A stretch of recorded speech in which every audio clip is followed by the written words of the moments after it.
You have a big goal, something that actually excites you. You lie in bed at night thinking, tomorrow is the day I start. Then you wake up and that fire is gone. It's replaced by that heavy, familiar feeling of resistance. And no, that isn't laziness. It's your brain in a tug of war with itself. But what if you could finally win that war? What if you could dismantle procrastination with a simple habit inspired by science that takes less than 10 minutes? Because this small routine could be the key to finally unlocking your biggest goals. That feeling of resistance, that invisible wall between you and your ambitions, is not a character flaw. It's a biological response. For years, we've been told that procrastination is just a time management problem, but a wave of research tells a very different story. As leading procrastination researcher Dr. Timothy Pitchell says, procrastination is an emotion regulation problem, not a time management problem. Think of your brain as having two competing sides. There's the long-term planner, the part that sets goals and dreams big for your future. We can call it the future you brain. But there's also a more instinctive part, one that's only focused on keeping you safe and comfortable right now. Let's call it the survival brain. When you face a big task, writing that book, launching that business, getting in shape, it often brings up uncomfortable emotions, fear of failure, self-doubt, anxiety, or even simple boredom. Your survival brain, particularly a part called the amygdala, flags these feelings as a threat. Its solution is brutally simple. Avoid the task, and the bad feeling disappears. In that moment of avoidance, you get a hit of relief, and your brain learns a dangerous lesson. Avoidance equals feeling good. This creates a powerful, self-reinforcing loop. This is the procrastination cycle. It's a coping mechanism. Every time you say, "I'll do it later," you're choosing to repair your mood in the short term over achieving your long-term goals. You're letting your survival brain win. But the task doesn't go away. The guilt just builds, and the dream gets further away. But if procrastination is an emotional problem, the solution isn't another app. It's a routine that tackles the emotions head-on, one that calms the survival brain so your future you brain can finally take the wheel. And that's exactly what this 8-minute habit is designed to do. Section 2, the solution, the 8-minute action catalyst. I call this the 8-minute action catalyst because it's designed to be so quick and simple that your survival brain barely has time to fight back.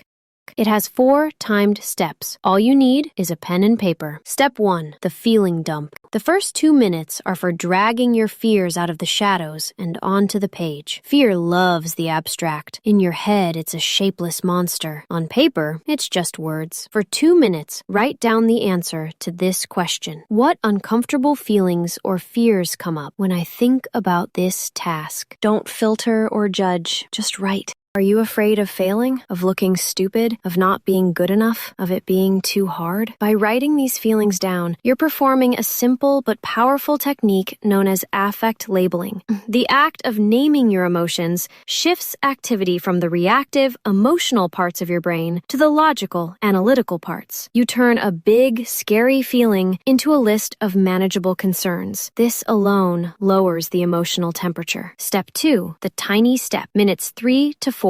Now that you've faced the feeling, the next 2 minutes are for dismantling the task itself. After fear, the biggest cause of procrastination is overwhelm. A goal like write my book is so huge it's paralyzing. We have to lower the activation energy needed to start.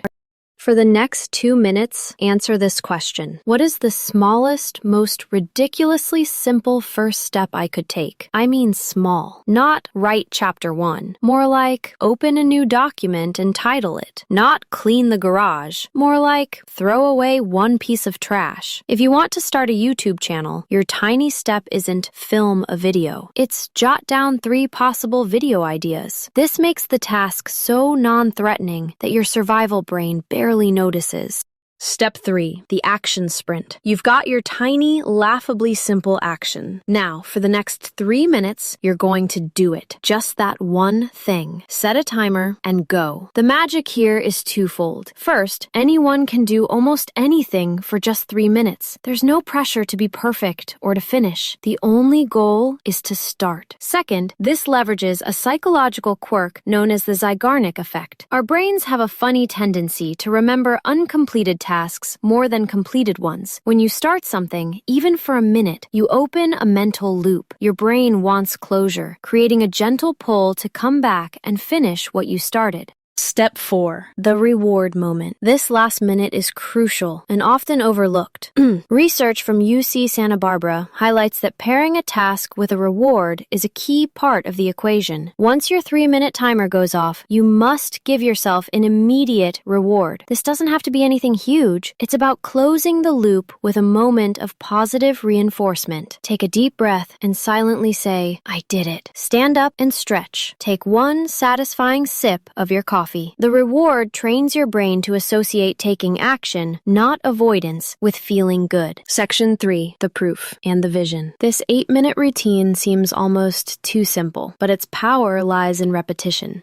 It's about rewiring your relationship with action. I had a goal to learn a new language for years. It just sat on my to-do list, making me feel guilty. Study Spanish was just too big, so I tried this method. My feeling dump revealed I was scared of sounding foolish. My tiny step wasn't study grammar, but complete one lesson on a language app. My action sprint was just opening the app for 3 minutes. And my reward moment was letting myself listen to one song from a Spanish artist I liked. That first day, 3 minutes turned into 10. Then I did it again the next day and the next. That tiny ritual dismantled a huge goal into a simple daily practice. Within a year, I could hold a conversation. This is more than a productivity hack. It's a way to rebuild trust in yourself. Every time you procrastinate, you break a promise to yourself. You cast a vote for an identity that says, "I don't follow through." As James Clear, author of Atomic Habits, says, behavior change is really identity change. With every 8-minute session, you cast a vote for a new identity. You prove to yourself with small, concrete wins that you are the type of person who shows up. One session is a single vote. 30 sessions? That's a landslide victory for the person you want to become.